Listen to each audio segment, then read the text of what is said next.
ఎంత మధురమో యేసుని ప్రేమ, ఎంత మధురమో నా యేసుని ప్రేమ, ఎంత మధురమో యేసుని ప్రేమ, ఎంత మధురమో నా యేసుని ప్రేమ. ప్రేమ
ఆల్రెడీ 10:30 కావస్తుంది కాబట్టి మన ముందున్న వాక్య భాగాన్ని చాలా జాగ్రత్తగా ఎన్నో విషయాలు ఈ 2 రోజుల్లో తెలుసుకోవాలి. ఎందుకంటే సమయం లేదు, సమయం సమీపించి ఉన్నది కాబట్టి అలాగే దేవుని యొక్క వాక్యంలో వినువాడును అలాగే చదువువాడును వాటిని గురించి పాటించువాడును ధన్యుడని బైబిల్ చెబుతున్నది. అవునా? ప్రవచ వాక్యం కావచ్చు అలాగే దేవుని యొక్క వాక్యం కావచ్చు. అందుకే సమయం తక్కువ ఉన్నది కాబట్టి ఈరోజు రేపు మనము ఎన్నో విషయాలు బైబిల్లో నుండి ప్రశ్నలతో పాటు కొన్ని సమాధానం జవాబు కూడా నేర్చుకుంటాము. ఎందుకంటే ఆయుధాలు మొత్తం మనం నేర్చుకోవాలి. లాస్ట్ పోయిన సంవత్సరము అలాగే మామూలుగా కొద్ది నిమిషాలు మనము మీతో ఎంతవరకు మీరు నేర్చుకుంటున్నారనేది మీ శక్తి కొలది అలాగే ఎంతవరకు నేర్చుకున్నారనేది మీకు సమయం ఇచ్చాను. కానీ ఈ 2016 సంవత్సరము నేను ఇవ్వటము మీరు దానికి నేర్చుకొని మళ్ళీ రాయటము ఈ విధంగా నెలకి 2 రోజులు క్లాస్ జరుగుతున్నది. 12 నెలలు 12 రోజులు 24 క్లాసులు. ఈ నెల నేను కొన్ని మెటీరియల్ కూడా తెచ్చాను. ప్రశ్నలు ఉంటాయి, సమాధానం ఉంటాయి కదా. ప్రశ్నలు ఉంటాయి, సమాధానం ఉంటాయి. కొన్ని లెసన్స్ ఒక 4-5 లెసన్స్ ఈ నెల మొత్తం నేర్చుకోవాలి. వచ్చే నెలలో ఎగ్జామ్స్ ఉంటుంది. ఆ ఎగ్జామ్స్ కాక మిగతా కొన్ని మనకు ప్రాముఖ్యమైన విషయాలు కూడా మనం తెలుసుకుంటాము. దాన్ని బట్టి మీరు ఇంటికి వెళ్ళిన తర్వాత రోజు ధ్యానిస్తూ దాని గురించి తెలుసుకోవాలి. ఇక మీ సొంత టైం తీసుకొని దాని గురించి ఎక్కువ డీప్గా వెళ్తూ చదువుకోవాలి. ఓకే, చాలా ప్రాముఖ్యమైన విషయాలు. అలాగే అది నిమిత్తం దేవుడు మనకు మంచి అవకాశం ఇచ్చాడు. అలాగే మీ బ్రదర్ ఎక్కడ దాకా వచ్చాడు? మీ బ్రదర్ రమణ్ చెప్పారు కదా కంపల్సరిగా, ఎందుకంటే మరి ముఖ్యంగా ఆయన కూడా ఉంటాడు. సో ప్రార్థన చేయను. ఓపెన్ ప్రేయర్ చేయండి. సర్వశక్తిమంతుడు వచ్చి వారి పరిచి ఇంద్రగేసియా నీ పరిశుద్ధమైన పాదతో సర్వదా చెల్లించును. అబ్రహాం షాగాతో చాలా దేవుడు తండ్రి, శత్రుడు చాలా దేవ, షామావు చాలా దేవుడు, నాము చిన్న ప్రభా మాకు చాలా దేవుడు ప్రభా. ప్రభా తండ్రి రాత్రంతా ప్రభా మీ కుమారుడు ప్రభా తండ్రి అజయ్య బాబు నాయకుని సహోదరుని సురక్షితంగా మా మధ్యలో తీసుకొచ్చిన దాని ప్రేమిస్తూ చాలా ఇంతవరకు మేము స్థితించున్నాం, గర్వచ్చున్నాం, ఆరాధించున్నాం ప్రభా. మరి కొన్ని విషయాలకు మేము మీ కుమారులతో మాట్లాడుతుండగా మీ పరిశుద్ధాత్మతో మాట్లాడమని వెళ్తున్నాం ప్రభా. మాకు ఎంత అవసరం ఉందో ప్రభా ఆ వాక్యాలతో మాట్లాడండి ప్రభా. విని గ్రహించి మా జీవితాల్లో ప్రభా నిజమైన క్రైస్తవులే లోకంలో జీవించటకు చివరి వరకు ప్రభా మీ యొక్క స్వర్గ విశ్వాసంతో నమ్మకంతో జీవించడం ఒక సహాయం చేయమని ప్రతిక్షణం నడిపించుకొని తెలిసిన కార్యక్రమంలోనే ఘనత మహిమ ప్రభావం తెచ్చుకోమని నా ప్రేమ ఆకర్షణ ప్రజల యేసు క్రీస్తు ప్రశస్తరామని విడుకొచ్చున్నాం. ఆమేన్.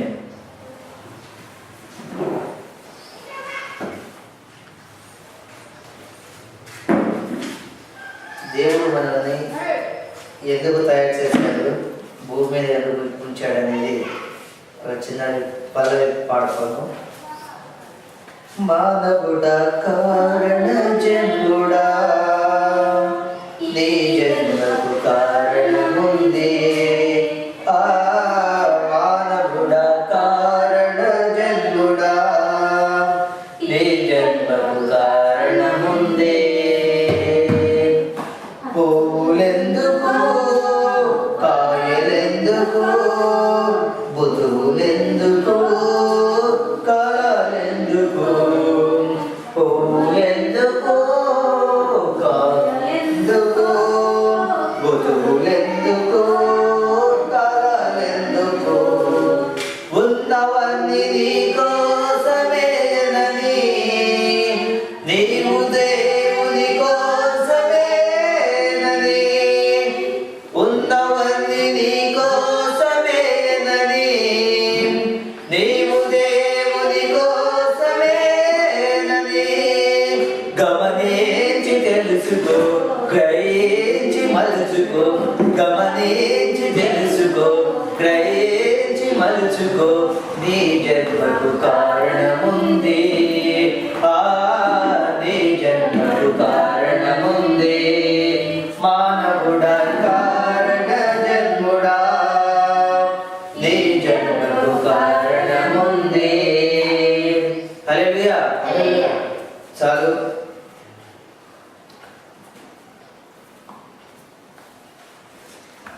దేవునికి లెక్క అప్పచెప్పడం. రాయండి, దేవునికి లెక్క అప్పచెప్పడం. దేవునికి మనం లెక్క అప్పచెప్పాలా చెప్పకూడదా? దేవునికి లెక్క అప్పచెప్పడం. చాలా విషయాలు ఉన్నాయి, నేర్చుకోవాల్సింది చాలా. దేవునికి లెక్క అప్పచెప్పడం. To submit our account to God. రాసుకోండి, లూకా 16:2. లూకా 16:2.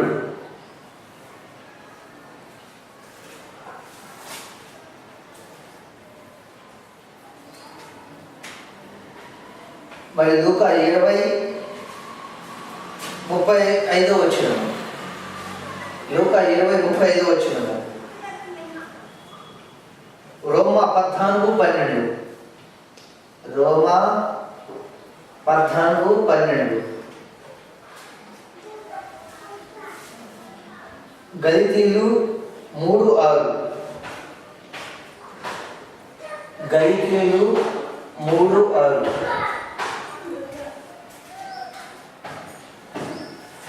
Hebrew 13:17, గలితీయులు 3:6, Hebrew 13:17.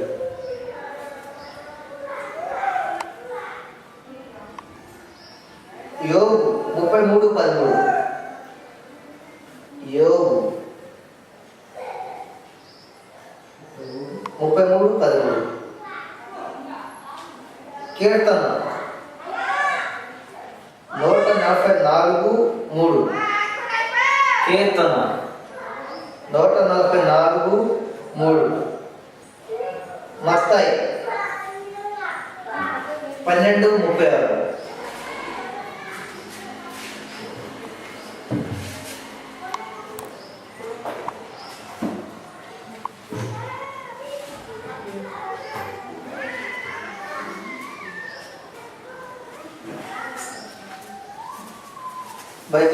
ఇప్పుడు బైబిల్ తెరుద్దాం.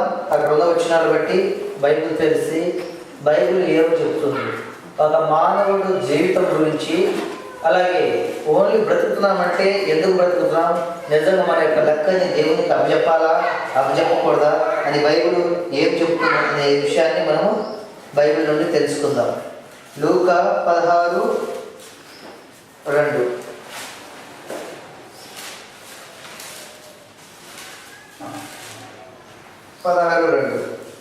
అతడు వాడిని పిలిపించి, నిన్ను గూర్చి నేను వినుచున్న ఈ మాట ఏమిటి?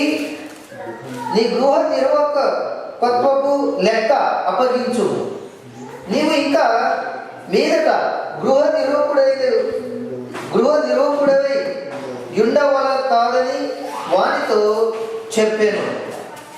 అలాగే 20:30.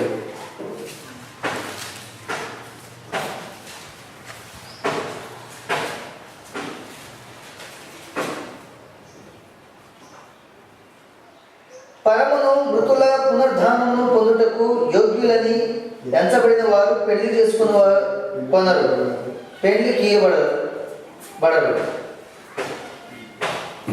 ఈ 16:2లో ఒక గృహంలో మన ఇంట్లో మన తండ్రి గారు ఉన్నారనుకోండి.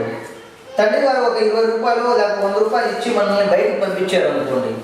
బయటికి వెళ్ళి మనం ఎంతవరకు ఖర్చు చేసుకున్నాము, మిగతా డబ్బులు ఏదని అడిగారు అనుకోండి, దాన్ని మనం లెక్కలు చెప్పకూడదు తండ్రికి. అదేవిధంగా మనం జీవించేటప్పుడు కూడా ఈ భూమి మీద సృష్టికర్త అయిన తండ్రి ఉన్నాడు, ఆయనకి మన లెక్క అప్పచెప్పాలి. మనం జీవించే జీవన లెక్క దేవునికి అప్పచెప్పాలి. ఒకవేళ దేవునికి ఏ విధంగా లెక్క అప్పచెప్పాలి, దేవుడు ఏం చెప్తున్నాడు మనకు అనే విషయాన్ని ఇక ముందున్న భాగము రోమా 14:12. ఎంతమంది దేవునికి అప్పచెప్పాలి? దేవునికి ఎంతమంది లెక్క అప్పచెప్పాలి?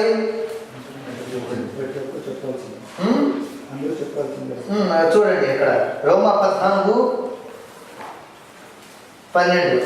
ప్రతి నాలుకయు దేవుని స్తుతించును. ప్రతి నాలుకయు దేవుని స్తుతించాలి. ప్రభు చెప్పుచున్నాడు అని రాయబడి ఉన్నది.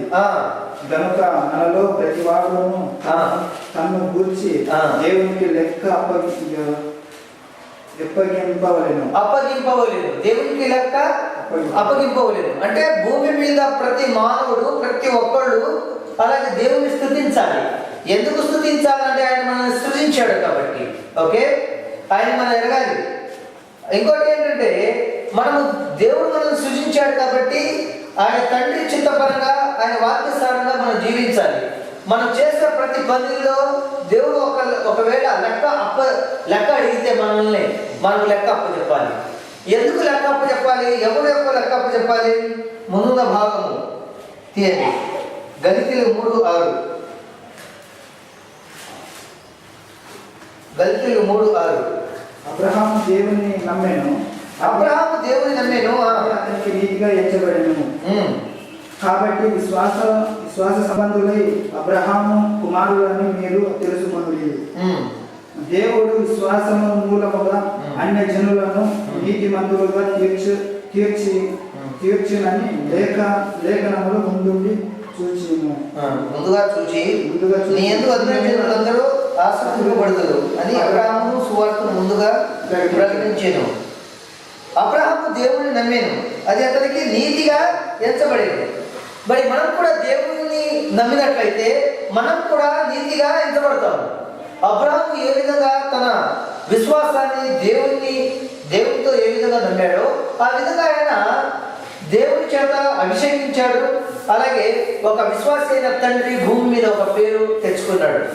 బైబిల్లో విశ్వాస అయిన తండ్రి అబ్రహాము తప్ప ఇంకెవరు పేరు తెచ్చుకోలేదు. అందుకే ఆయన నీతిమంతుడుగా ఉన్నాడు. అదేవిధంగా మనం కూడా నీతిగా ఉండాలి. నీతిమంతుడు లేడు, ఒకడు లేడు. అయినప్పటికీ నీతిమంతులుగా ఉండటకు మనము భూమి మీద ప్రయత్నం చేయాలి. దేవుని యొక్క వాక్యం బట్టి దేవుని యొక్క పరిశుద్ధాత్మని రప్పించుకొని మనం దేవుని చేత మనము నీతిమంతులుగా నడవాలి. దేవుని యొక్క వాక్యాన్ని వినుచు మనం దేవుని యొక్క వాక్యం బట్టి మనము నడవాలి. హెబ్రీ 13:17 ఏం చెప్తుంది చూడండి. మీపైని నాయకులుగా ఉన్న వారు లెక్క చెప్పవలసిన వారి వలె మీ ఆత్మను కాయుచున్నారు. వారు దుఃఖముతో ఆ పని చేసినలా మీకు నిష్ప్రయోజనం కనుక దుఃఖము కాక ఆనందముతో చేయనట్టు వారి మాట విని వారికి లోబడి ఉండుడి. ఎవరికి లోబడి ఉండాలి? మనం ఇక్కడ ఏం చెప్తున్నాం? మనము దుఃఖపడుతున్న వాళ్ళందరినీ మనము దేవుని యొద్దకు నడిపిస్తున్నాము. మన సేవకులుగా ఉండి ఎవరైతే చీకట్లో ఉన్నారో అలాంటి వాళ్ళని మనము వెలుగులకి రప్పిస్తున్నాము. ఓకే, మనం ఎవరైనా గవర్నమెంట్ జాబ్ చేసిన వాళ్ళు గవర్నమెంట్కి లోబడి ఉండాలి. అవునా? తను తగ్గించుకొని లోబడి ఉండాలి. అలాగే నాయకులు కావచ్చు, అలాగే ఊరు పెద్దోళ్ళు కావచ్చు, అలాగే ప్రతి ఒక్కరికి మనం లోబడి ఉండాలి. అదేవిధంగా అన్నిటికంటే పరమ తండ్రికి లోబడి మనం ఉండాలి. ఆయన మనకు లెక్క చెప్తే ఆ లెక్క పరంగా మనం ఏం చేస్తున్నాము, నిజంగా దేవుని సేవకులుగా ఉండి ఏ విధంగా జీవిస్తున్నాము, అలాగే నిజంగా మన పని మన బాధ్యత దేవుడు ఇచ్చిన దాని పరంగా మనం చేస్తున్నామా చేయట్లేదా, అలాగే దేవుడి వాక్యాసారంగా మనం నడుస్తున్నామా నడవట్లేదా అని బైబిల్ కొన్ని వచనాలు తీసి మనము మన జీవితాన్ని బైబిల్తో కంపైర్ చేసుకోవాలి. కంపేర్ చేసుకొని మన దేవునికి లెక్క చెప్పాలనేది మనము గుర్తుపెట్టుకోవాలి. ఇంకోటి యోగు 33:13 యోగు తన జీవితం లెక్క దేవునికి అప్పచెప్పాడా? యోగు 33:13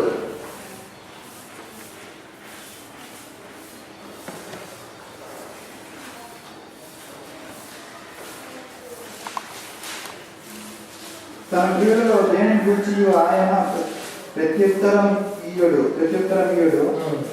దేవుడు నరుల శక్తి మీద మించిన వాడు నీవెల ఆయనతో పోరాడు. తన క్రియలలో దేని గురించి ఆయన ప్రత్యుత్తరం ఇయ్యడు. దేవుడు నరుల శక్తికి మించినవాడు. నువ్వెలా ఆయనతో పోరాడుతూ క్రియలు. ఇప్పుడు మన లెక్క అప్పచెప్పాలంటే అది దేని మీద ఆధారపడి ఉన్నది? మన యొక్క పని మీద ఆధారపడి ఉన్నది. దేని మీద ఆధారపడి ఉన్నది? మన పని మీద ఆధారపడి ఉంది. పని అంటే క్రియ, ఒక పనిని చేయటము.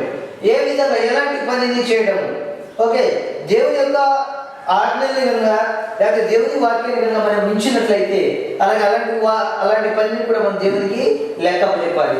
మన కొరకు దేవదూతలు ప్రతి ఒక్కరి కొరకు ఒక్కొక్క పుస్తకంలో మన యొక్క జీవిత చరిత్ర ప్రతి ఒక్కరు రాస్తూ ఉంటారు. ఓకే, అదేవిధంగా యోగు కూడా తన యొక్క క్రియల్లో ఆయన నిజంగా దేవుని పట్ల ఆయన నిజంగా నీతిమంతుడుగా ఎంచబడ్డాడు. అవునా? తన యొక్క విశ్వాసాన్ని కోల్పోలేదు. అప్పులు ఆస్తులు అన్నీ పోయినా, కుమారులు కొడుకులు అన్నీ పోయినా తన విశ్వాసాన్ని మాత్రం కోల్పోలేదు. సాతానుడు ఎన్ని హింసలు పెట్టినా, ఎన్ని పురుగులతో ఇబ్బందులు పెట్టినా, జబ్బులతో ఇబ్బంది పెట్టినా ఆయన దేవుణ్ణి దూషించలేదు. అలాగే మనం కూడా యోగు లాంటి క్రియలు మనం కూడా చేయాలి. యోగు ఏ విధంగా నిలబడ్డాడు అదేవిధంగా మనం కూడా నిలబడాలి. కీర్తన 114:3 144. ఓకే, 144 కీర్తన 144:3 యెహోవా నీవు నరులను పెట్టుటకు వారు ఏ పాటి వారు, నీవు వారిని ఎన్నిక చేయుటకు మనుషులు ఏ పాటి వారు. యెహోవా నీవు నరులను లక్ష్య పెట్టుటకు వారు ఏ పాటి వారు, నీవు వారిని ఎన్నిక చేయుటకు మనుషులు ఏ పాటి వారు. ఇక్కడ దావీదు కీర్తన ఆయన దేవుని అడుగుతున్నాడు. ఒక మనిషిని గురించి లేకపోతే ఒక నరుడిని గురించి ప్రశ్న అడుగుతున్నాడు. ఏమని అడుగుతున్నాడు ఇక్కడ? నువ్వు నరులను లక్ష్య పెట్టుటకు వారు ఏ పాటి వారు. లక్ష్య పెట్టడం అంటే ఏంటి? లక్ష్య వారి మీద గురించి ఒకరి మీద గురి ఉంచడం, ఒకరి మీద కన్ను దృష్టి ఉంచడం. అవునా?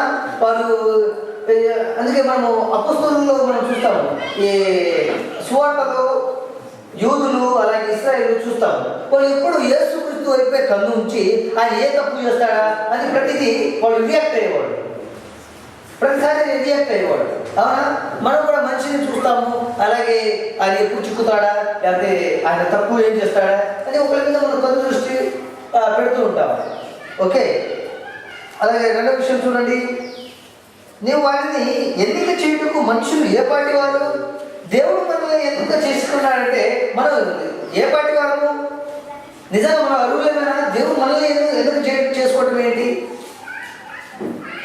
దేవుని సేవ చేయడం కొరకు చాలా మంది ఉన్నారు కదా, అనంతపురంలో చాలా మంది ఉన్నారు. దేవుడు మనల్ని ఎందుకు ఈరోజు ఇక్కడ రప్పించాడు, వేరే వాళ్ళని ఎందుకు రప్పించట్లేదు? మనం ఏ పాటి వాళ్ళము? ఎందుకు ఆయన ఇక్కడ రప్పించాడు? అది ఆయన ఒక ప్రణాళిక, ఆయన ఒక ప్రణాళిక, దేవుని యొక్క ప్రణాళిక బట్టి మనం ఇక్కడ కూడి ఉన్నాము. అవునా? చివరిగా మత్తయి 12:36, నేను మీతో చెప్పినది ఏమనగా మనుషులు పలుకు వ్యర్థమైన ప్రతి మాటను చూసి విమర్శన దినము లెక్క చెప్పవలసి ఉన్నను. ఎలాంటి మాటలు? వ్యర్థమైన మాటలు. మనం మాట్లాడే ప్రతి మాట చాలా జాగ్రత్తగా మాట్లాడాలి. అవునా? ఏదైనా మన జీవితం మీద ఆధారపడి ఉన్నది. నువ్వు మంచి పేరు తెచ్చుకోవాలన్నా మన నోరే. అవునా? చెడు పేరు తెచ్చుకోవాలన్నా మన నోరే. అందుకే మనము ఎలాంటి చెడు మాటలు మాట్లాడినా ప్రతిదీ మనం లెక్క చెప్పాల్సి వస్తుంది. అందుకే మన నోరుని మన గుర్తులో ఉంచుకోవాలి, మనం చాలా జాగ్రత్తగా ఉంచుకోవాలి. మనం చేసిన ప్రతి పనులు దేవునికి అప్పచెప్పాలని మనం తలుచుకుంటూ మనము ఈ భూమి మీద పని చేయాలి.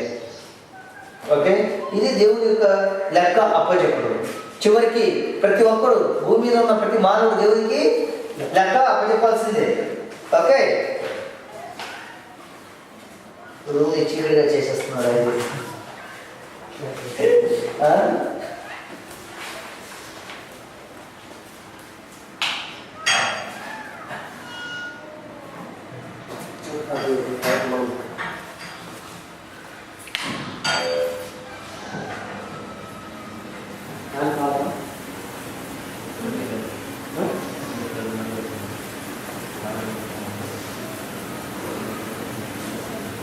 దేవునికి లెక్క అప్పచెప్పడము ఆధారం.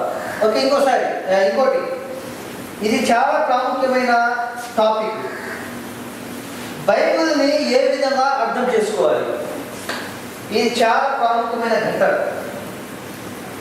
రాయండి, 2వ పేజీలో రాసుకోండి. 2వ పేజీలో బైబిల్ని ఏ విధంగా అర్థం చేసుకోవాలి, ఇది తెలుసుకోవాలి. మనుషులందరూ ఇది తెలుసుకోవాలి. ఒకవేళ ఇది తెలుసుకోకపోతే నిజంగా వాళ్ళు ఏ స్థితిలో ఉన్నారో వాళ్ళకే తెలియదు. బైబిల్ని ఏ విధంగా అర్థం చేసుకోవాలి, బైబిల్ మనకు ఏ విధంగా సెలవిచ్చుతున్నది అనే విషయాన్ని మనము దేవుని యొక్క వాక్యాన్ని, అలాగే కొన్ని ప్రశ్నలు ఉన్నాయి, ప్రశ్నలతో పాటు సమాధానం కూడా ఇక్కడ ఉన్నాయి. బైబిల్ని ఏ విధంగా అర్థం చేసుకోవాలి అది టాపిక్. కింద దానికి సమాధానం కీర్తన 119, 105.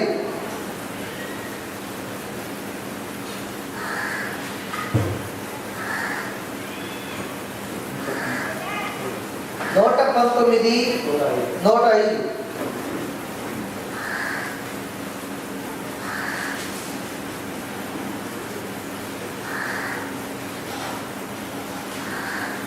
అది అందరికీ చాలా లోకడైన మాట. అందరికీ ఎల్లప్పుడూ అది చాలామంది ఉపయోగించే మాట అది. అంటే నీ వాక్యమే నా పాదములకు దీపము, నా త్రోవకు వెలుగయ్యున్నది. నీ వాక్యమే నా పాదములకు దీపమై ఉన్నది. దేవుని యొక్క వాక్యమే మన పాదాలకు దీపమై ఉన్నది. ఓకే, నీ త్రోవకు వెలుగై ఉన్నది. త్రోవకు అంటే మార్గం, వెళ్ళే దారిలో వెలుగే ఉన్నది. మరి వాక్యాన్ని ఏ విధంగా, దేవుని యొక్క వాక్యాన్ని మన పాదాలకు వెలుగై ఉన్నది, ఏ విధంగా వెలుగుని తెస్తుంది? దేవుని యొక్క వాక్యాన్ని మన జీవితంలో ఏ విధంగా వెలుగుని తెస్తుంది? దీనికి రెండో ప్రశ్న. For what purpose for the scriptures given to a man? బైబిల్లో ఉన్న వాక్యాన్ని మానవుడికి దేవుడు ఎందుకు ఇచ్చాడు? రైట్, ప్రశ్న రాసుకోండి. బైబిల్లో ఉన్న వాక్యము మానవుడికి దేవుడు ఎందుకు ఇచ్చాడు?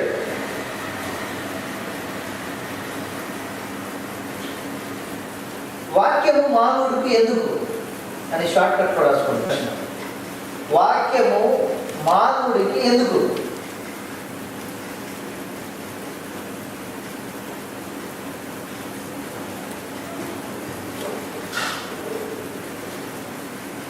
రోమా 15:4, 1 కొరింథీయులు 10:11. రోమా 15:4, 1 కొరింథీయులు 10:11, 2 తిమోతి 3:16, 1 కొరింథీయులు 10:11, 2 తిమోతి 3:16, 17, 3:16, 17.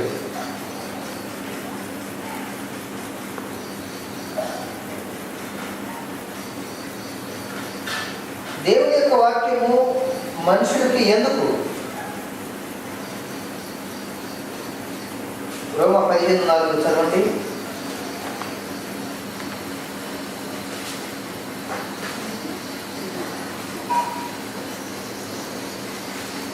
ఎలాగగా ఓర్పు వలనను లేఖనములు వలని ఆధారముల వలనను మనకు నిరీక్షణ కలుగుటకై పూర్వమందు రాయబడినవన్నీ మనకు బోధ కలుగు నిమిత్తము రాయబడి ఉన్నది. మంచి మాట ఇది. ఎందుకు ఈ యొక్క వాక్యాన్ని దేవుడు మనకి ఇస్తున్నాడంటే, మనం దేవుని యందు నిరీక్షణ ఉంచుట కొరకు మొదటిదిగా, దేవుని యందు నిరీక్షణ కలగటానికి ఒకటి. ఇంకోటి ఓర్పు, మనుషులకు ఓర్పు కావాలి. అవునా? ఈ ఓర్పు కావాలి, పేషెన్స్. మనుషులకు ఓర్పు కావాలి. ఇంకోటి లేఖనములోని ఆధారము వలన మనకు నిరీక్షణ కలుగుటకై పూర్వములు రాయబడినవన్నీ మనకు బోధ కలుగు నిమిత్తము రాయబడి ఉన్నవి. అంటే పాత నిబంధనలో చాలా ప్రాముఖ్యమైన కథలు ఉన్నాయి. ఎవరి గురించి?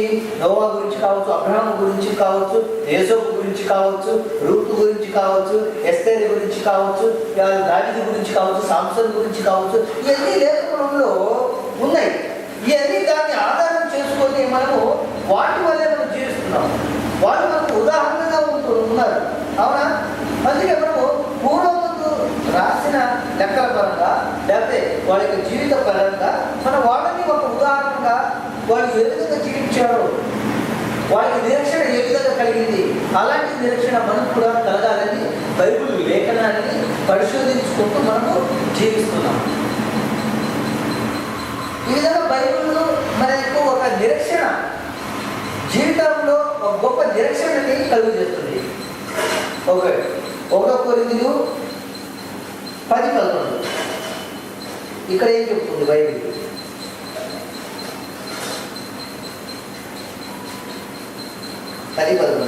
ఈ సంగతులు దృష్టాంతములుగా వారికి సంభవించి యుగాంతముందున్న మనకు బుద్ధి కలుగుటకై రాయబడినది. ఏంటి బైబిల్ వాక్యం ఎందుకు రాయబడింది? మనకు బుద్ధి కలగడానికి రాయబడి ఉన్నది. బుద్ధి కలగడానికి రాయబడింది అంటే దేవుని యొక్క వాక్యం చదివితే మనకు బుద్ధి కలుగుతుంది. అవును కదా? బుద్ధి లేని వాడు తన ఇల్లు దేని మీద కట్టాడు? ఇసుక మీద కట్టాడు. బుద్ధి కలిగిన వాడు తన ఇల్లు దేని మీద కట్టాడు? బండ మీద, రాయి మీద కట్టాడు. మరి ఏది కట్టింది? బండ మీద కట్టిందా లేదా బండ ఇసుకలో కట్టిందా? బండ మీద కట్టినది. అందుకే బండ మీద బుద్ధి కలిగిన వాడు ఏ విధంగా తన ఇల్లుని బండ మీద కట్టాడో అదే విధంగా మన యొక్క జీవితం కూడా ఒక బండ మీద కట్టిన వాళ్ళలాగే ఉండాలి. అంటే బుద్ధి కలిగిన వాళ్ళే ఉండాలి. అందుకే మనం దేవుని యొక్క వాక్యం చదువుతాం. ఊరికనే ఏం చదవట్లేదు. నీకు బుద్ధి రావాలంటే, మనకు బుద్ధి అంటే జ్ఞానవంతులుగా ఉండాలంటే దేవుని యొక్క వాక్యం చదవాలి. దేవుని యొక్క వాక్యాన్ని పరిశీలించుకోవాలి. అందుకే మనకు బైబిల్ చెబుతున్నది. ఇంకో విషయం 2 తిమోతి 3:16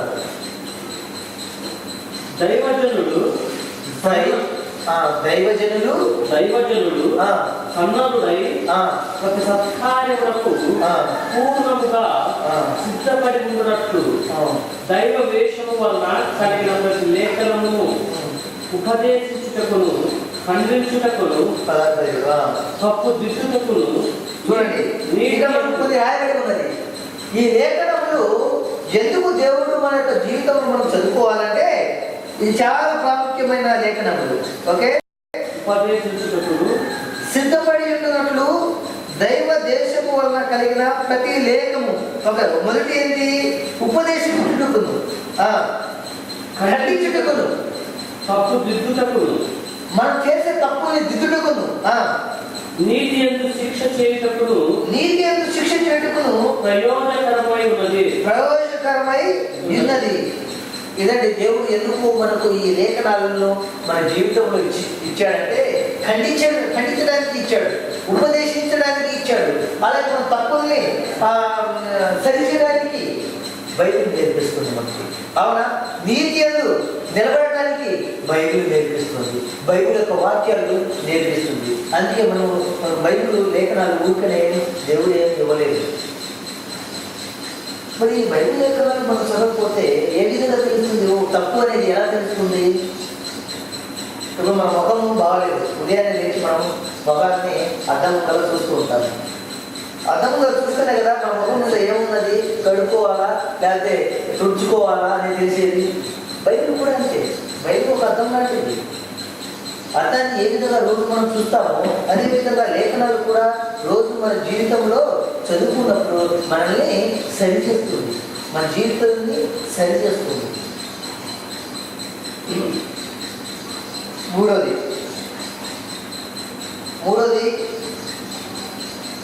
2 పేతురు 1:2 దేవుని యొక్క వాక్యాన్ని బట్టి ఎంతమంది, చాలా మంది ప్రజలంట దీన్ని ఇన్స్పైర్ అయి ఉంటారంట. దేవుని యొక్క వాక్యాన్ని బట్టి మనం ఎప్పుడైతే కొన్నిసార్లు మనం దేవుని వాక్యాన్ని చదివినప్పుడంట దేవుని యొక్క వాక్యం మనల్ని ఇన్స్పైర్ చేస్తుంది మన జీవితంలో. 2 పేతురు 1:21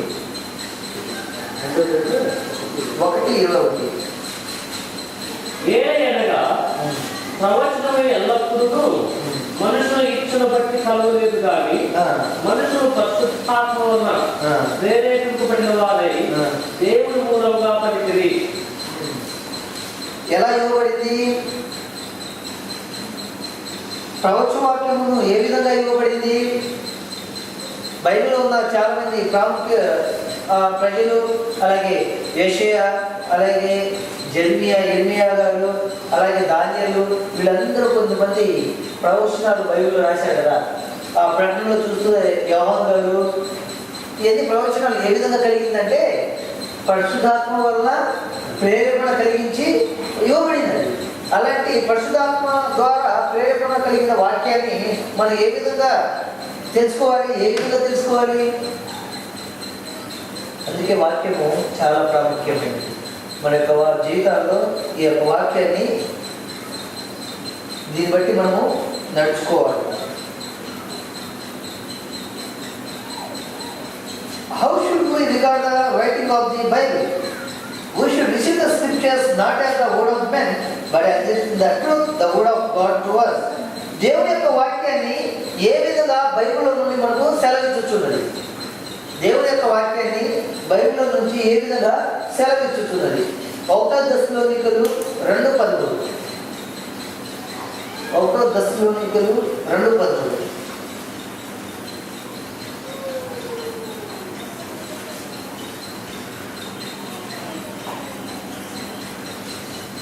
ఈ విధంగా చెబుతున్నది. ఆ హేతువు చేతను మీరు దేవుని గురించిన వర్తమాన వాక్యమును మా వలన అంగీకరించినప్పుడు మనుషుల వాక్యమని ఎంచక అది నిజముగా ఉన్నట్టు దేవుని వాక్యమని దాన్ని అంగీకరించింది కనుక మేము మానక దేవుని కృతజ్ఞత స్తుతులు చెల్లించుతున్నాము. ఆ వాక్యమే విశ్వాసులైన మీలో కార్యసిద్ధం కలుగు చేయుచున్నది. ఇది ఇంపార్టెంట్ పెట్టుకోండి. ఇది చాలా ప్రాముఖ్యమైన వాక్యం. దేవుని యొక్క వాక్యాన్ని ఏ విధంగా మనుషుల్ని అంతా మన కోరికే ఇచ్చాడు. మనుషుల్ని ఏ విధంగా బలపరుస్తున్న వాక్యం ఇవన్నీ ఏ విధంగా చదవాలంటే ఈ విధంగా మనకు తెలియజేస్తున్నది. మీరు దేవుని గురించిన ఓ వర్తమాన వాక్యము మా వలన అంగీకరించినప్పుడు మనుషుల వాక్యం అని ఎంచక అది నిజంగా ఉన్నట్టు దేవుని వాక్యం అని మనం తెలుసుకోవాలి. మనుషులు రాసిందని కాదు. వాక్యం ఎవరు రాశారు? దేవుడు. దేవుడు పరిశుద్ధాత్మ ద్వారా చెప్తే ఆ విధంగా మనుషులు రాశారు. పరిశుద్ధాత్మ ద్వారా దేవుడు చెప్తూ ఉంటే మనుషులు రాశారు. ఈ మనుషుల వాక్యం కాదు, ఇది దేవుని వాక్యము. దేవుని వాక్యాన్ని మనకు ఏం చేస్తుంది? విశ్వాసంలో బలపరుస్తుంది. విశ్వాసంలో మీరు కార్యసిద్ధి కలుగు చేయించున్నది. మన విశ్వాసంలో బలపడటానికి దేవుని యొక్క వాక్యాన్ని చదవాలి. దేవుని యొక్క వాక్యాన్ని మనము నేర్చుకోవాలి.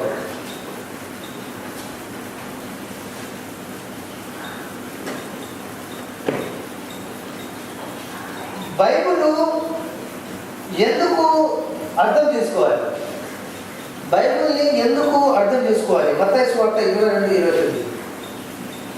బైబిల్ని మనము ఎందుకు అర్థం చేసుకోవాలి? మత్తయి 22:29.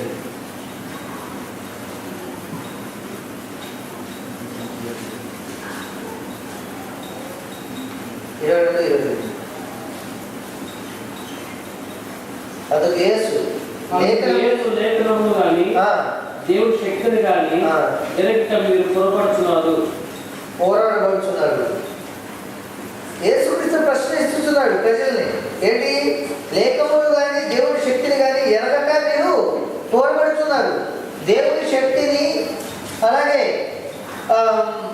ఇక 2 విషయాలు. దేవుని యొక్క లేఖనాలు, బైబిల్లో ఉన్న లేఖనాలని, దేవుని శక్తిని మనం గ్రహించలేకపోతున్నామంట. ఎందుకు గ్రహించలేకపోతున్నాము? బైబిల్ చదవట్లేదు కాబట్టి మనం గ్రహించలేకపోతున్నాము. దేవుని శక్తి ఎలా ఉంటుందనేది మన బైబిల్ చదివితే కానీ తెలియదు. ఇంకోటి, లేఖనంలో ఏమున్నది, ఏమేమో రాయబడి ఉన్నది అన్నీ తెలుసుకోవాలంటే దేవుని వాక్యాన్ని చదవాలి. అందుకని మనం బైబిల్ చదవాలి. ఊరికనే ఏదో నామకరణంగా మనం బైబిల్ చదువుతున్నామంటే చదవలేదు కాదు. లేఖనాన్ని తెలుసుకోవాలి, దేవుని శక్తిని తెలుసుకోవాలి. ఈ రెండింటిని తెలుసుకోవడం కొరకు బైబిల్ చదవాలి ప్రతి ఒక్కరు.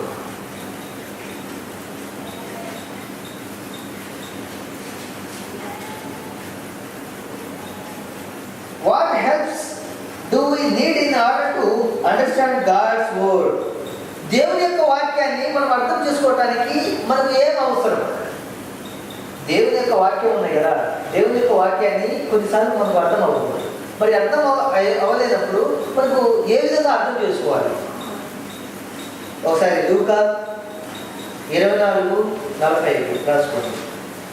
దేవుని యొక్క వాక్యాన్ని అర్థం చేసుకోవాలంటే ఏం అవసరం? 24:45.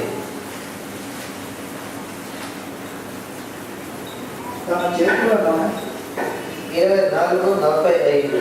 అప్పుడు వాడు లేఖములు గ్రహించున్నట్లుగా ఆయన వారి మనసును తెరచి. మన మనసుల్ని తెరవాలంటే ఎవరి శక్తి కావాలి? దేవుని శక్తి కావాలి. మరి దేవుని శక్తి మనకు రావాలంటే ఏం చేయాలి? ప్రార్థన చేసుకోవాలి. బైబిల్ లేఖనాలు మొదలుపెట్టే ముందర మనం ప్రార్థన చేసుకోవాలి. దేవా, నేను బైబిల్ చదువుతున్నాను, మరి నీ వాక్యం నాకు అర్థం చేసుకోవటప్పుడు నీ యొక్క పరిశుద్ధాత్మని పంపు. నీ వాక్యాన్ని అర్థం చేసుకోవడానికి నీ యొక్క శక్తిని నాకు ఇవ్వు అని మనం దేవుని ప్రార్థన చేయాలి. అప్పుడే దేవుని యొక్క లేఖనాన్ని అర్థం చేసుకుంటాము. కొంతమంది ఈ బైబిల్ తొందరగా పూర్తి చేసుకోవాలి, ఒక సంవత్సరంలో పూర్తి చేసుకోవాలని రోజు 3-4 చాప్టర్లు చదువుతూ ఉంటారు. వాళ్ళని గ్రహించరు, అక్కడ దేవుని యొక్క వాక్యాన్ని గ్రహించరు. అది పూర్తి అవ్వాలి, వాళ్ళ గమ్యం ఏంటి? పూర్తి అవ్వాలి.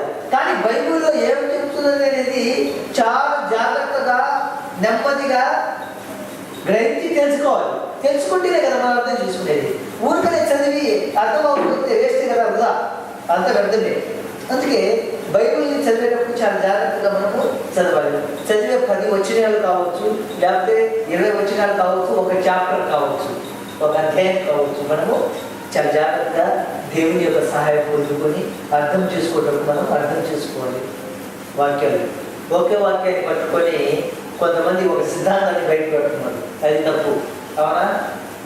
బైబిల్ లేఖనాలు అక్కడ లేఖనాలు ఇక్కడ లేఖనాలు అక్కడ అన్నీ పరిశీలించుకోవాలంట. ఆది కాండం నుంచి ప్రకటన వరకు అన్ని లేఖనాలని చూసుకోవాలంట. దాని తర్వాత మనం నిర్ణయించుకోవాలి. ఓకే, నెక్స్ట్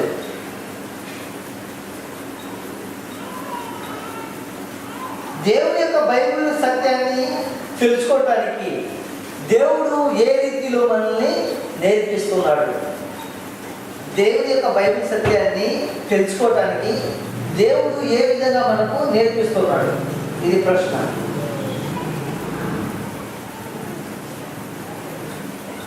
యోహాను సువార్త 16:17.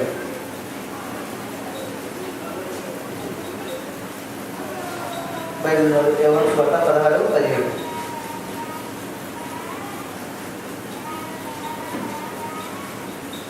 కాబట్టి ఆయన శిష్యుల్లో కొందరు కొంచెము కాలమైన తర్వాత నన్ను చూడరు, మరి కొంచెము కాలముకు నన్ను చూచెదరు. నేను తండ్రి ఎద్దకు వెళుచున్నానని ఆయన మనతో చెప్పుతున్న మాట ఏమిటని ఒకరితో ఒకరు చెప్పుకునేది. 16:7. అయితే నేను మీతో సత్యము చెప్పుచున్నాను, నేను వెళ్ళిపోవటం వలన మీకు ప్రయోజనకరము. నేను వెళ్ళిన ఆదరణకర్త మీదకు రాడు. నేను వెళ్ళిన ఎడ ఆయన మీదకు పంపుచున్నాను. యేసుక్రీస్తు భూమి మీద 33 సంవత్సరాలు జీవించాడు. ఓకే, జీవించిన తర్వాత ఎవరితో? శిష్యులతో, కొంతమందితో చెప్పాడు. ఏమని చెప్పాడంటే మీరు కొంతకాలం నన్ను చూస్తారు, కొంతకాలం నన్ను చూడకపోతారని చెప్పాడు. ఎక్కడ? 17 చెప్తున్నాడు. మళ్ళీ 7 వచ్చేసరికి ఏం చెప్పాడు దేవుడు? శిష్యులతో ఏం చెప్తున్నానంటే నేను తండ్రి ఎదుకు వెళుతున్నాను, నేను వెళితేనే మీకు ఆనందకర్త లభిస్తుంది, నేను వెళ్ళకపోతే మీకు ఆనందకర్త లభించదు. ఆనందకర్త అంటే ఏంటి? పరిశుద్ధాత్మ. ఆనందకర్త అంటే ఏంటి? పరిశుద్ధాత్మ. నేను వెళుతున్నాను. చూడండి, చాలా జాగ్రత్తగా వినండి, చూడండి. అయితే నేను మీతో సత్యము చెబుతున్నాను. దేవుడు మనతో సత్యము చెబుతున్నాడు. ఏం చెప్తున్నాడు? నేను వెళ్ళిపోవటం వలన మీకు ప్రయోజనకరము, మీకు లాభము. నేను వెళ్ళిపోవటం వల్ల మీకు లాభము. నేను వెళ్ళని ఎడల ఆదరణకర్త మీ ఎదుకు రాడు. నేను వెళ్ళని ఎడల, నేను వెళ్ళని ఎడల మీ దగ్గరికి ఆదరణకర్త రాడు. ఒకవేళ నేను వెళితేనే మీ దగ్గరికి ఆదరణకర్త వస్తాడు. ఆదరణకర్త అంటే పరిశుద్ధాత్మ. దేవుడు ఆ యొక్క పరిశుద్ధాత్మని మన మీద, అందుకే మన దేవుని యొక్క వాక్యాన్ని అర్థం చేసుకోవాలంటే దేవుడు మనకు ఒకటి ఇచ్చి వెళ్ళాడు. అదేంటి? ఏంటి? ప్రజలు దేవుడు పరలోకానికి వెళ్ళిన తర్వాత మనకు ఒకటి ఇచ్చి వెళ్ళిపోయాడు. దేవుని యొక్క వాక్యం అర్థం చేసుకోవాలంటే దేవుని ద్వారా అర్థం చేసుకోవాలి. దేవుడు వెళ్తూ ఒకటి మనకి ఇచ్చేసి వెళ్ళాడు కదా. అదేంటి?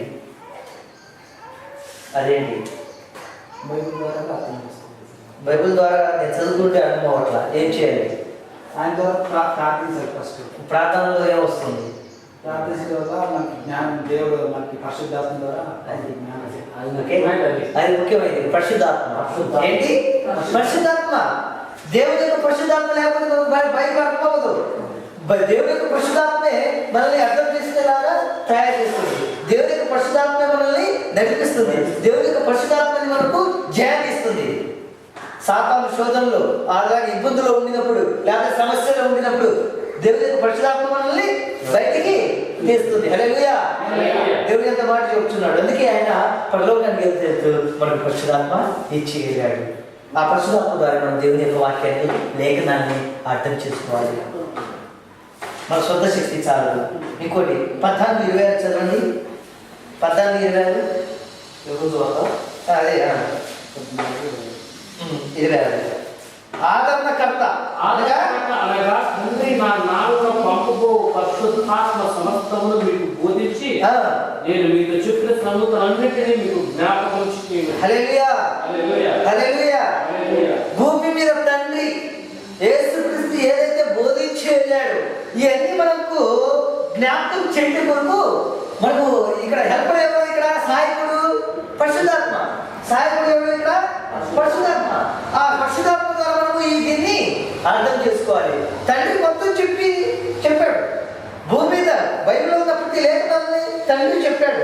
అలాగే యేసుక్రీస్తు దాని పరంగా నడిచాడు. యేసుక్రీస్తు దాని పట్ల మనకు బోధించాడు. కానీ ఇప్పుడు మనం వచ్చాము, మన పిల్లలు రావాలి. మన పిల్లలకు అర్థం అవ్వాలంటే ఏం చేయాలి? ఆదరణకర్త ద్వారా అర్థం చేసుకోవాలి. ఆదరణకర్త వల్ల మనము జ్ఞాపకం చేసుకోవాలి. ఆదరణకర్త మనకు జ్ఞాపకం చేస్తుంది బైబిల్ వాక్యాలు. ఈ బైబిల్ ఎలా ఉండిద్దంటే ఒక నెల క్రితము మనము ఒక కథ విన్నాము. నెలలో మళ్ళీ మర్చిపోతాము. మళ్ళీ ఏం చేయాలి? మళ్ళీ బైబిల్ వెళ్ళి ఇంకోసారి జ్ఞాపకం. ఇప్పుడు ఏ కథ ఒక సంవత్సరం క్రితము విన్న కథ బైబిల్లో ఉన్నట్టుగా ఎవరు చెప్పలేడు. మళ్ళీ చదువుకోవాలి. మళ్ళీ ఒకసారి ఇంకోసారి దాన్ని ఒకసారి చూసుకోవాలి. చూసుకున్న తర్వాత ఆయన అక్కడ ఉన్నట్టుగా క్లియర్గా ఒక పాయింట్ కూడా మిస్ అవుతుందని చెప్తాడు. అవునా? లేకపోతే షార్ట్ కట్లో చెప్పాల్సి వచ్చింది. అన్ని చెప్పలేకపోతాడు. కొద్ది షార్ట్ కట్ ప్రాముఖ్యమైన విషయాలు చెప్తాడు. అవునా? అంటే దేవుని యొక్క వాక్యాన్ని మనం కొన్నిసార్లు మర్చిపోతాం. అందుకే దేవుని యొక్క వాక్యాన్ని ప్రతిసారి మనము దీని యందు పరిశీలించుకుంటూ ఉండాలి. ఇంకోటి ఇక్కడ ఆదరణకర్త ఏంటంటే చక్కగా చెప్పాడు పరిశుద్ధాత్మని. అవునా? దీనికి జవాబు అది. ఇంకోటి 16-13 తీయండి. 16-13 పక్కనే అయితే ఆయన అనగా సత్య స్వరూపి అయిన ఆత్మ వచ్చినప్పుడు మిమ్మును సర్వ సత్యములోనికి నడిపించును. మిమ్మల్ని సర్వ సత్యములోనికి నడిపించును. ఆయన అంతటా బోధింపక వేటిని వినును, వేటిని బోధించి సంభవింపుపోవో వాటిని బోధించి తెలియచేయును. చూడండి, ఆయన అంతటా తానే ఏమీ బోధింపక, యేసుక్రీస్తు అంతటా ఆయన ఏం బోధించలేదండి. యేసుక్రీస్తు తన శక్తిని ఎక్కడ ఉపయోగించలేదు. ఆయన ఏం చేశాడు? పరిశుద్ధాత్మను బట్టి ఆయన నడిపింపును ఇచ్చాడు. యేసుక్రీస్తుతో పరిశుద్ధాత్మ కూడా ఉన్నది. యేసుక్రీస్తుకి రైట్ హ్యాండ్, ఒక కుడి చేయి ఏ విధంగా మనకు ఒక భర్తకి భార్య ఏ విధంగా కుడి చేయిగా ఉంటుందో అదేవిధంగా యేసుక్రీస్తు కూడా పరిశుద్ధాత్మ ఒక కుడి చేయితో ఉన్నది.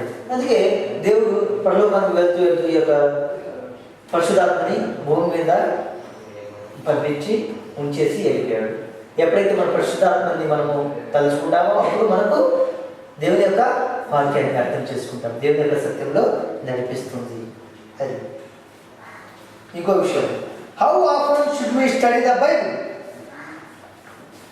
మనము ఎన్ని రోజులు బైబిల్ చదవాలి? లేకపోతే ఎంతకాలము మనము బైబిల్ చదవాలి? ఎంతకాలము మనం దేవుని యొక్క వాక్యాన్ని చదవాలి? ఒక రోజు చదవాలా? 1 గంట చదవాలా? 2 రోజులు చదవాలా? 2 నెలలు చదవాలా?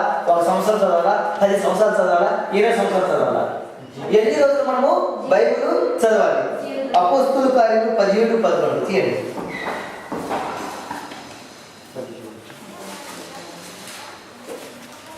మనకు అన్ని బైబిల్ సమాధానం ఇచ్చింది. మనం ఏ సమాధానం ఇవ్వాల్సిన ఏం అవసరం లేదు. 17-11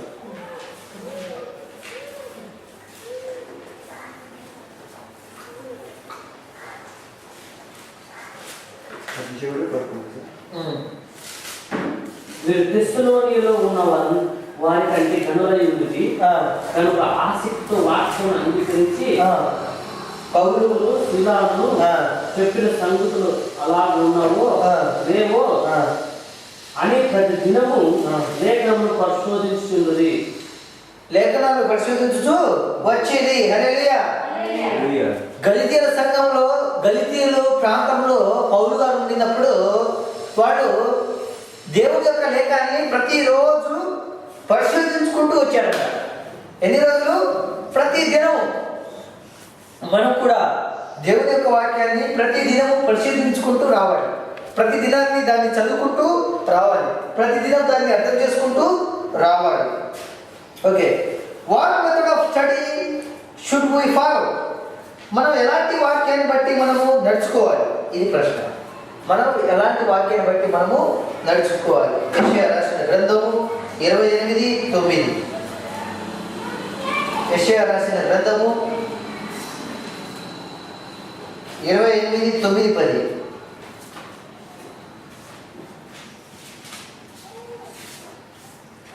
వారు ఎవరికి విద్య నేర్పును? ఎవరికి వర్తమానము తెలియజేయను? తల్లి పాలు విడిచేవారిగా లేకపోతే చన్ను విడిచేవారిగా? ఆజ్ఞ వెంబడి ఆజ్ఞ, ఆజ్ఞ వెంబడి ఆజ్ఞ, సూత్రము వెంబడి సూత్రము, సూత్రము వెంబడి సూత్రము, కొంత ఇచ్చట కొంత అచ్చట చెప్పుతున్నాడని వారు అనుకుందురు. ఏ విధంగా మనం వాక్యాన్ని తెలుసుకోవాలమ్మా?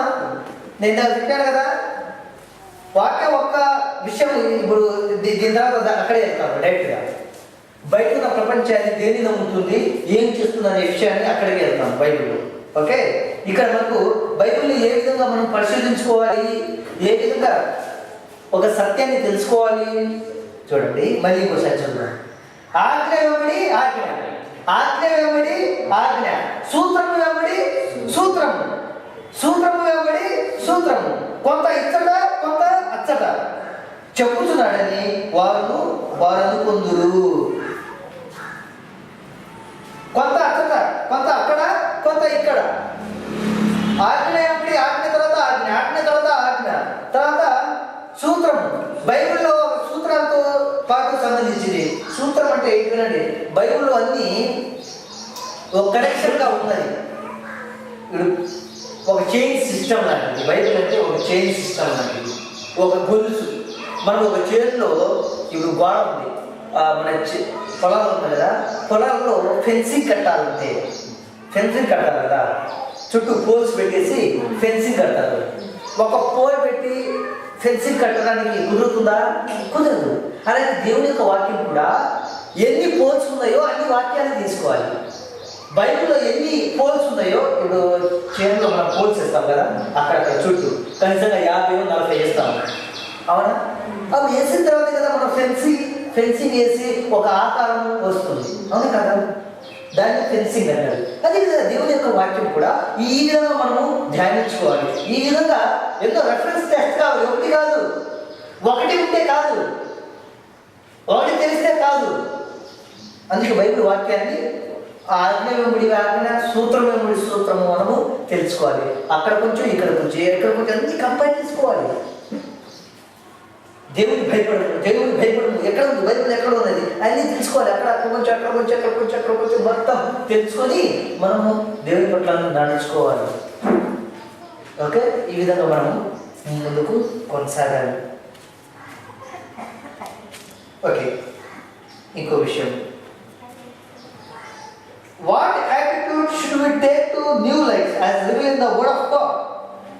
దేవుని యొక్క వాక్యాన్ని బట్టి మనం నూతనంగా ఏ విధంగా ఉండాలి, నూతనంగా ఏ విధంగా మారాలి?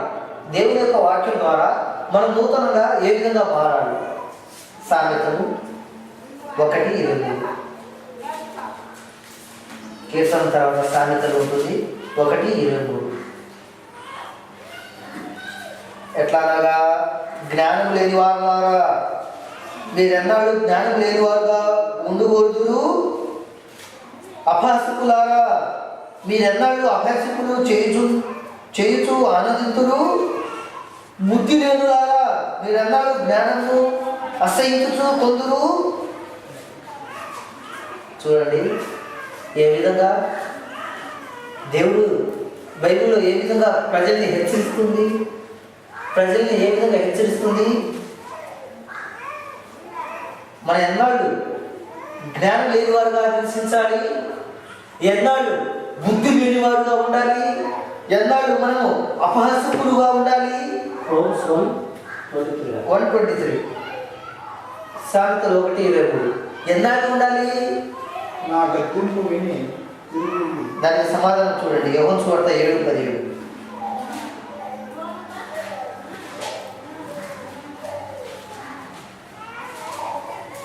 యోహాను సువార్త 7:17.